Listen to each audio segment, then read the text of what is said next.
In the wise words of someone that is way smarter than myself, hard work beats talent when talent doesn't work hard. In today's video, I'm going to be giving you what might just be the #1 guide on how you can make earnings in the solo cash cup. In my most recent video, I was able to secure my best solo cash cup placement I've ever had, practically proving that I have what it takes to earn in Fortnite. If you haven't seen that video yet, I highly recommend checking it out. It'll be in the eye in the top right corner of your screen. In this video, I'm going to be taking a trip inside my mind for every single game that I played in that solo cash cup, and I'll be explaining step by step how I performed so well while even playing on 60 ping. You heard that correctly. Almost anyone can do this with enough time and hard work. Quickly, I'd like to give a thank you and shout out to Ton for the kind words and having a positive influence on the community. One more thing, if this video can get 5,000 likes in 24 hours, then I'm going to be giving 5 lucky community members the new Fortnite Chapter 5 Season 1 Battle Pass when the new chapter begins. So saying we pull that off, I will be choosing the winners from my Twitter at ZenJCM, which will be linked in the description below. So be sure to go follow my Twitter for a chance to win and smash the like button so we can make this happen. Also, don't forget to subscribe to join the fastest growing Fortnite community on all of YouTube. So I have divided this video into chapters, the first half being the opens and the second half being the finals, where I'm going to be sharing what I consider to be all of the best possible tips that I know to help you make earnings in solos. Be aware that depending on what skill level you consider yourself to be at, there may be some things that you have already mastered, so keep that in mind. One thing is for sure though, is that after watching this entire video, you will be more prepared than ever to pop off and get your new best placement, or hopefully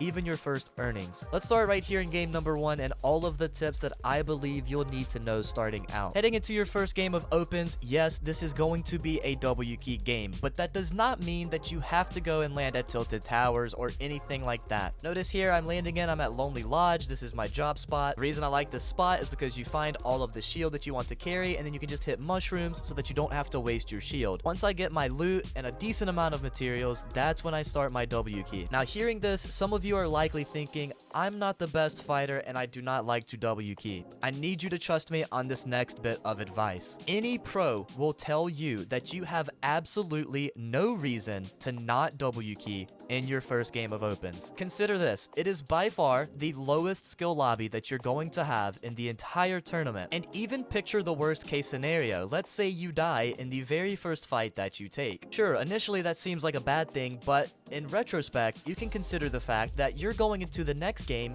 in an even lower elo, which means you're gonna get an even easier lobby. Basically meaning there are nothing but green flags that should be telling you to W key this lobby. And when I say W key, I don't necessarily mean an absolutely insane 20 bomb polarized style. It doesn't have to be anything crazy. Simply an 8 to 10 kill win is going to put you in a fantastic position going into the rest of the tournament. So what I recommend is that you W key until you have a game-winning loadout. Typically this takes around 5 to 10 kills, and then you play the game for the win from that point. And keep in mind that every single solo cash cup that you play is not going to go the same way. For me, I decided to W key this guy right here in Retail Row, and I ended up losing the fight. Sure, that isn't the best start to a tournament, but it is essential that you do not let go of your mental if something like this does actually happen. If anything, it should be a sigh of relief, because now that you're going into your next game in lower skill lobby, this isn't the worst case scenario. Something that I will always say is that being a good solos player is all about having a strong and positive mentality. So going into this second game, I kept that confidence, and going into it, I told myself that there is no world that I do not win this game. And that's exactly what happened. I won my second game, so let's dive into it and let me show you how. Now keep in mind that in the opens, your #1 priority should always be qualify for finals. In this specific solo cash cup, I needed to get 70 points in the opens to qualify. I've had a lot of people ask me, yo JCM, how do you know how many points you're going to need going into opens? And well, usually this depends on the region that you play on. Typically on EU servers, that's going to have the highest amount of points to qualify into the finals because it is the biggest region. And then followed by that is NA Central with the second largest amount of points needed to qualify. One thing that I like to do is I like to go to Fortnite Tracker and look at the previous solo Cash Cup tournament and see what it was in that tournament to qualify for finals. And that's usually a good way to give you like a rough estimate of what you need to do. And that's why it is so important going into this second game after taking that L in game 1 that I make this a decent amount of kills and a win so that I can get the most points out of this game. Be aware of the format. You only get 1 point per kill, but if you win the game, you get 30 points from placement. I did the same thing in this game. I landed at Lonely Lodge. You always want to commit to one drop spot, learn the ins and outs of it. That way, you gain an advantage over everyone else that is contesting you, no matter where you're landing. And since I know how to efficiently loot Lonely Lodge, when I saw that this guy was in the middle right here, I had more than I needed in terms of confidence to take this player out.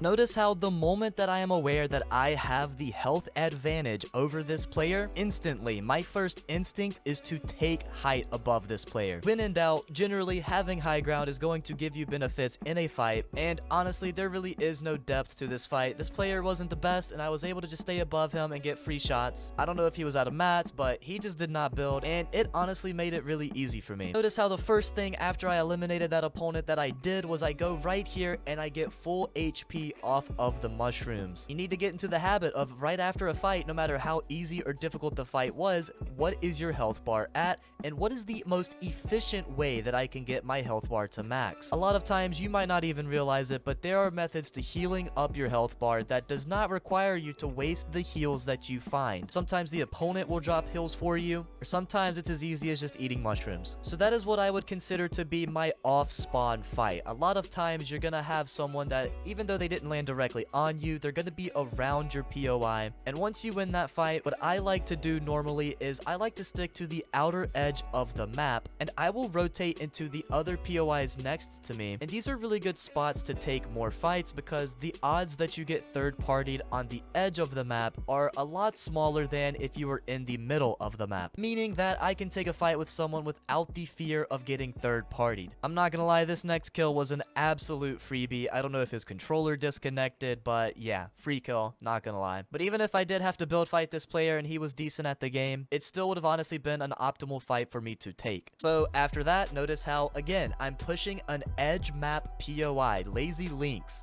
Generally, you do not want to push the middle of the map in solos because you're basically asking to just get third-partied. You'll notice during this entire fight with this player, I did not get third-partied a single time. I was just playing with confidence. Another thing that won me this fight versus this player was I had a big pot and he had a chug jug. You always want to carry the heals that take the least amount of time to consume. Notice how right here, that was like literally the exact reason I won.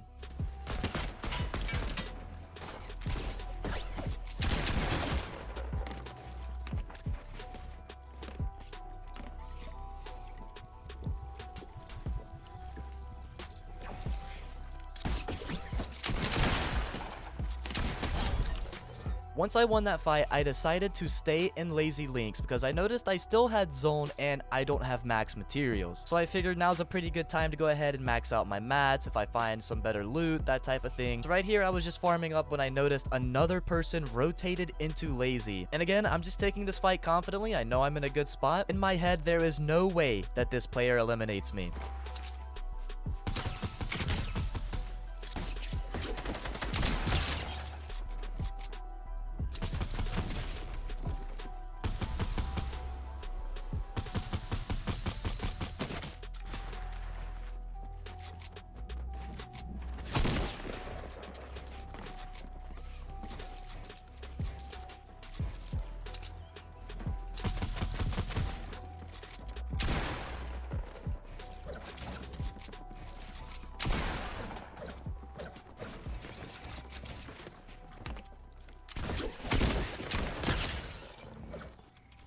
confidence, baby. Let's go. And now we're heading into the late game. The thing that you need to know is that heading into the late game, it is much easier to get third-partied whenever you're going to take a fight because a lot of people like to box up and play for those top placement points. Some of the best pro fighters are still going to continue fighting at this point in the game, which to get at that level, it takes a lot of practice and a lot of time playing the game. I'm not going to say it's impossible. You can definitely do it if you have enough confidence and training, but for me, that is not how I like to play. I like to just go ahead and guarantee the win. I already have 4 kills. I might even get a few more kills in this late game if I play my rotations and positioning perfectly. Remember, you don't need to drop a 20 bomb to be in a really good position. So from this point forward, I am doing what I like to call the box-to-box strategy. This is going to be a lot harder to do if you do not have some form of mobility. For me, right here, my mobility is the grappler, and the strategy is exactly what it sounds like. You're basically going to play the entire rest of this game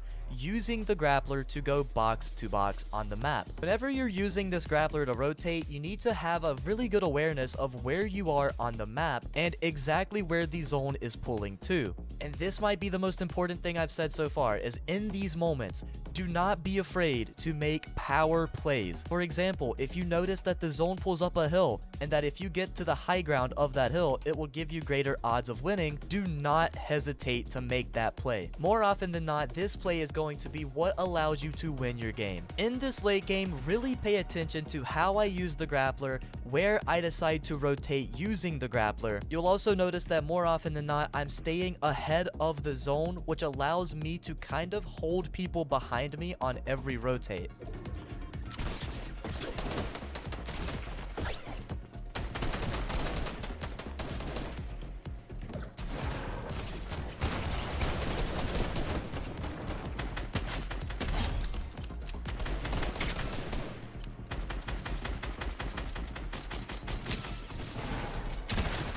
Right here on this rotate, I noticed that it pulled up a hill. So what I decided to do was I decided to stay to the far left side of the zone. You never want to cut through the middle. That's how you get focused from both sides. By staying on the left side of the zone, I don't have to worry about to my left where the storm is at. And it also basically just like naturally led into me taking height on this little hill.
Hopefully you definitely noticed it there, but the grappler and the redeploy combo is so elite. It allowed me to literally stay on the front part of the moving zone the entire time, which basically made it to where everyone was behind me griefing each other and I didn't have to worry about much. Right here, the main reason I am even on high ground is because I was able to stay ahead with the grappler. And since I am above the last 2 remaining players, I am able to suffocate them below me and force them into fighting each other, which allows me to take a final 1v1 against someone that is potentially weak from his previous fight. This is what I mean when I say that playing positioning can lead to getting you easier kills. I didn't play this final 1v1 perfect, but I did absolutely everything I needed to do to close out this win.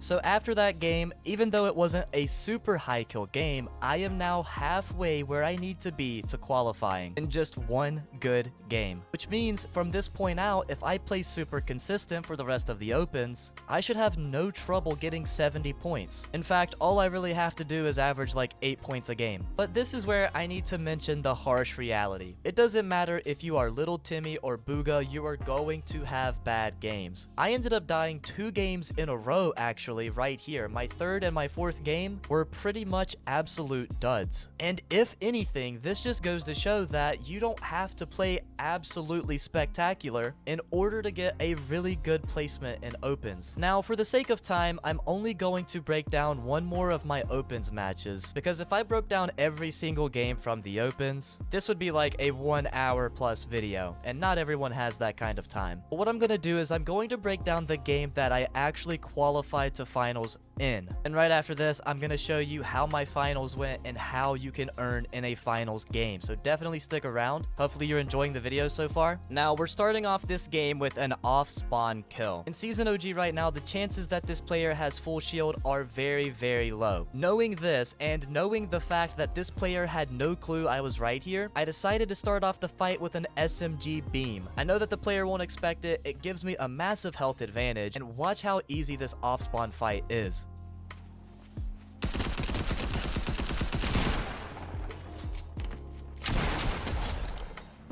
That was actually really smart what I did.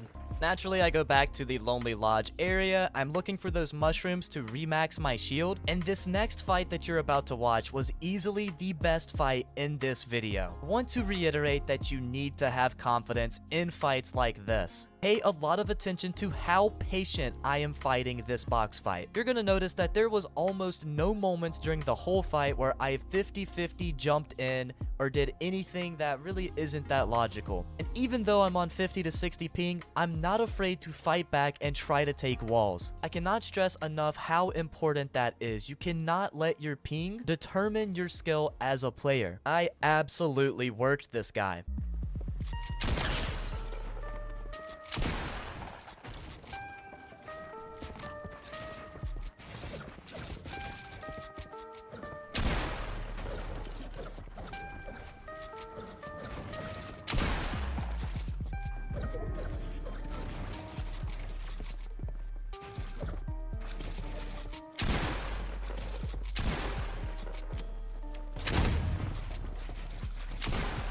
At this point in the fight, you're about to see something that I highly recommend. If you're on 30 plus ping, this is something that is going to help you in these fighting situations so much. And that one thing is pre-fires. Right here, I ran in front of this guy's wall on purpose as a form to bait him. But the whole time I'm thinking in the back of my head, he's going to make an edit and I'm going to hit a big pre-fire.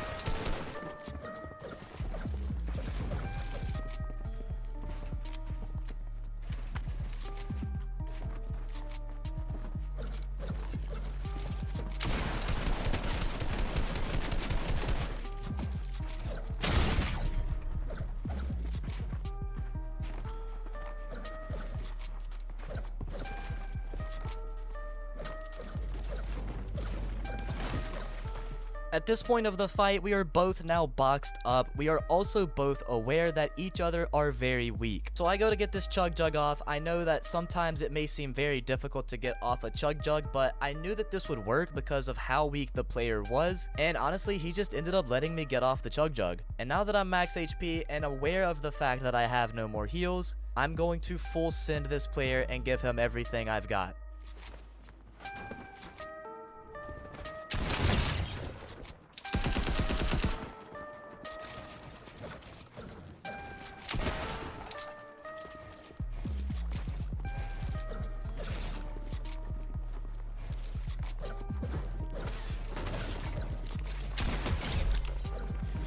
That was a fight that felt so amazing to win. The next part of this game is another example of not hesitating when you have the opportunity to make a power play. I noticed that this guy was gliding directly into me, and I did not hesitate to absolutely fry him. Since we were in the current zone, I figured it was a good fry to take, and it ended up leading to a pretty free kill.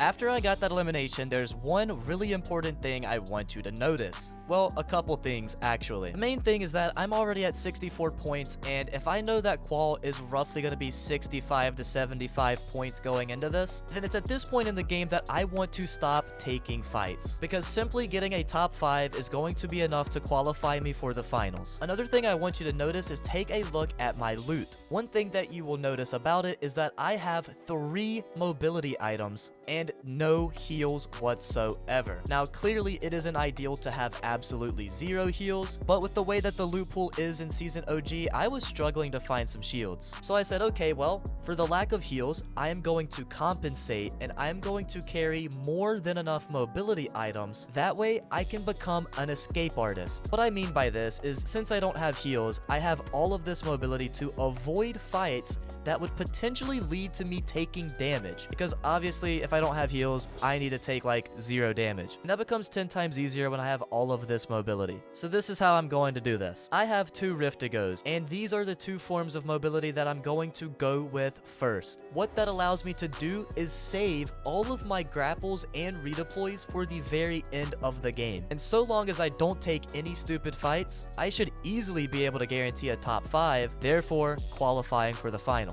Now, this does not mean that I was looking for absolutely 0 kills in this late game, because in these more stacked games like this one, believe it or not, it's, in my opinion, a little bit easier to get a refresh kill, because there's a lot of people just scattered all over the place, not really knowing what they're doing. So as long as you have good awareness, you can definitely look for those kills. You're going to notice that I was looking for a refresh multiple times in this late game, despite the fact that I had 0 heals. So I'll let you watch this now. Pay attention to how I rotated through each zone and utilized my confidence despite the fact that I had nothing to heal with.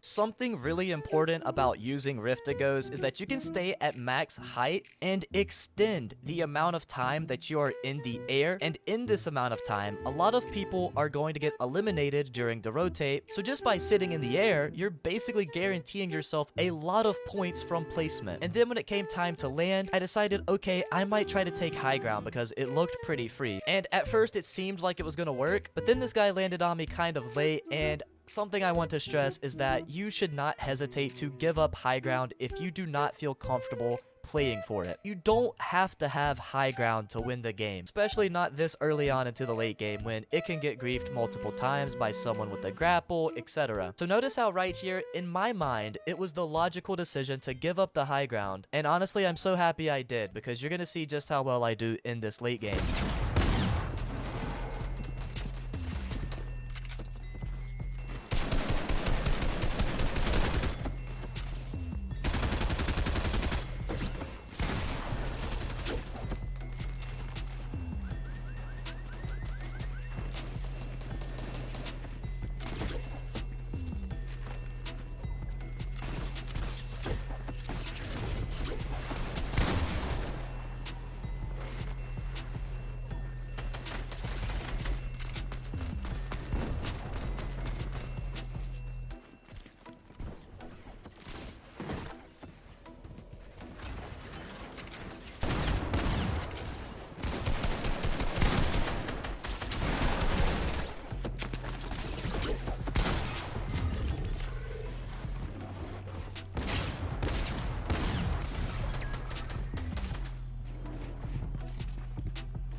Notice how throughout this entire video, I have been doing the box-to-box strategy with the grapple, staying ahead on all of the zones, and just allowing the rest of the lobby to just eliminate each other. Now, my health bar, it was pretty low right here, and I'm gonna give you the honest truth of the situation. I got extremely lucky, and I found this big pot on the other side of this wall right here. And at the end of the day, that's what Fortnite's all about. Like, you're not going to be successful in Fortnite if you don't have a little bit of good luck on your side. So now it's a top 3 situation. I've already guaranteed my qualification into finals, but do I have what it takes to take home the W?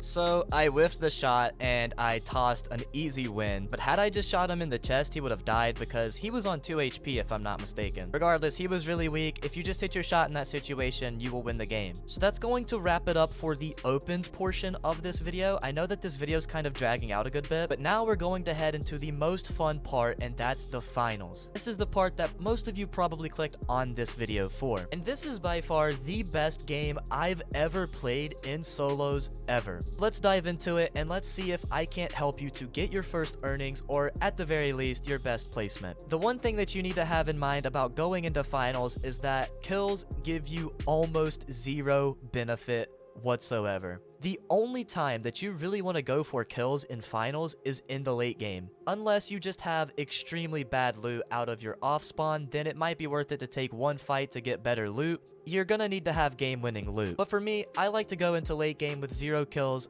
for a reason. I'm guaranteeing my survival because kills don't give you any points. The only thing that matters is that you win the game to make $100. There are literally no other points that have any significance. You're gonna notice I'm chilling right here in Wailing Woods. I am full 555 on materials. I have pretty much everything that I think I need. Now, I am aware that I'm probably gonna need to get at least 1 kill in late game because I don't have the best weapons of all time. That's fine. As long as I go into this late game knowing that I need to pick up 1 kill, that's all it really will take to win the game. I ended up getting extremely lucky right here. And I've had people ask me, JCM, why would you tag people with your AR if you're not even going to fight the player? And this is the reason right here. You never know what someone's health bar looks like. So if you get a chance to take a free AR tag on them, this is the reason right here that you absolutely should.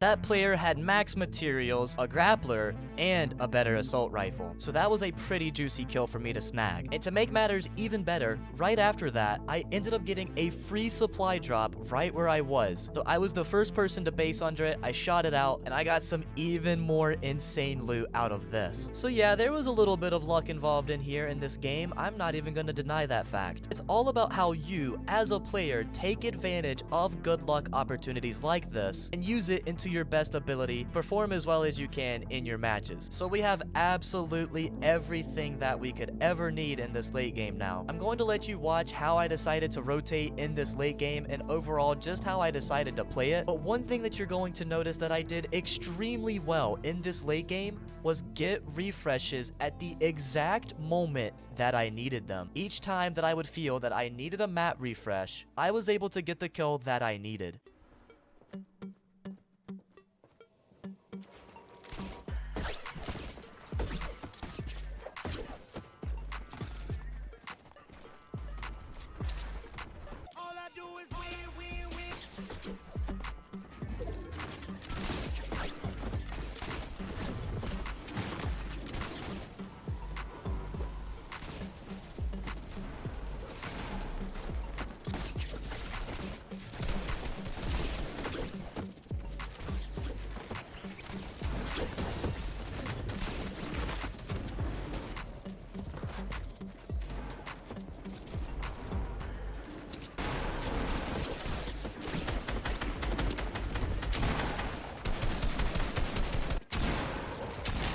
Notice how right here, I am able to detect the fact that I need to get on a higher layer. Reason number one for this is that I'm going to not get congested and I will be able to use my grapple in the way that I want to. And reason number two is that this is going to allow me to more easily find the refresh kills that I need because I will get better awareness by being above everyone.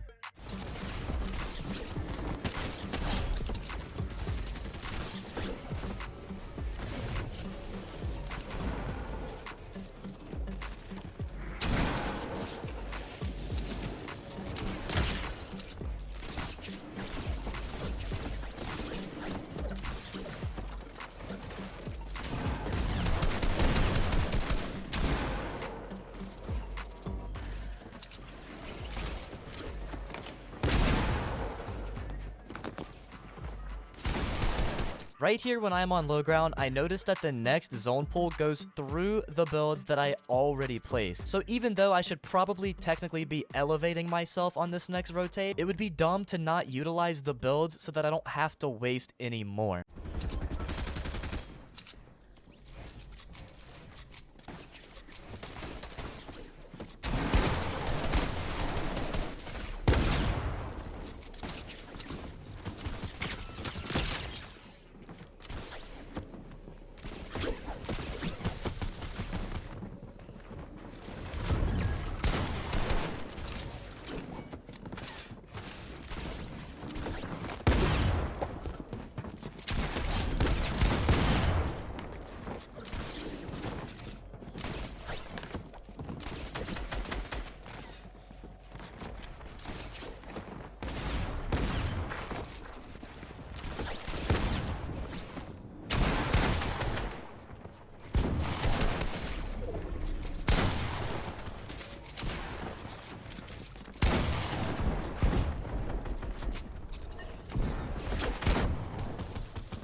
So, I know what you're thinking. I choked the win, and I did not make earnings. But if I, on 60 ping, can pull off what I pulled off in that game, then I know that the much more talented players out there who have lower ping than I do can definitely apply some of the tips that I showed in this video to get their first earnings. And if anything, getting a top 3 in finals, only being 2 spots away from winning the game and making earnings, gives me enough confidence and pretty much tells me that I do have what it takes to do it. And that if I do, that you guys should also have what it takes as well if you just grind and put a lot of time into the game. I promise you, absolutely anything is possible if you just put your mind to it. I hope that you enjoyed this video and I hope that you got a lot of useful tips out of it. And even though I did not make earnings in this video, maybe sharing my experience and giving you guys the tips that I can help you to get your first earnings. Remember, if we get 5,000 likes on this video in 24 hours, I will be giving away 5 of the brand new Chapter 5 Season 1 Battle Passes as soon as the new season begins. Don't forget to go follow me on Twitter if you want to have a chance of winning. Link in the description down below. If you want to see another video of mine, it's on screen right now. That would mean the absolute world to me. And as always, I hope you have a fantastic rest of your day or night, and I will see you all in the very next video. Peace.